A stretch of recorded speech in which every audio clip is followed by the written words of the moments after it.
বারাসাতের কালী পুজো বিখ্যাত আমরা সকলে জানি, তাই বেরিয়ে পড়েছিলাম প্রথম ক্লাব রেজিমেন্টের প্রতিমা দর্শনে।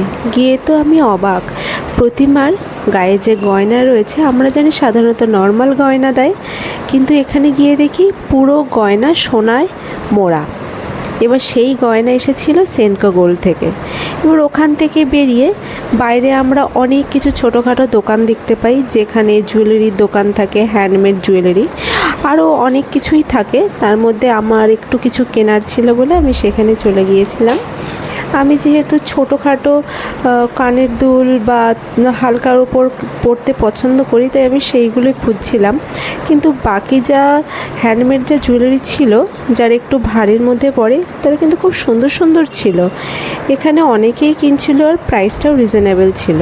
এবার সেখান থেকে বেরিয়ে দেখি রাস্তার ধারে এই যে হাতের তৈরি বিভিন্ন ফুলের বাগান, আর্টিফিশিয়াল, এগুলো অরিজিনাল নয়। আমরা অনেকেই ঘরে রাখি এগুলো রাখায় একটা সমস্যা দেখা দেয়, যেটা হচ্ছে প্রচুর ধুলো পড়ে, ময়লা হয় আর পরিষ্কার করা যায় না। ওখান থেকে বেরিয়ে চলে গিয়েছিলাম পাইওনিয়ার পার্কের প্রতিমা দর্শনে। এই পাইওনিয়ার পার্কের ভিতরে যে মণ্ডপ সজ্জাটা ছিল, সেখানে অনেক রকম কারুকার্য ছিল, দেখতে তো বেশ ভালোই লাগছিল। আমি যখন গিয়েছিলাম তখন খুব একটা যে ভিড় ছিল তা নয়, আর বিভিন্ন মূর্তির আকৃতি এখানে দিয়েছিল। গণেশের মূর্তি, নারায়ণের মূর্তি, অনেক কিছু ছিল।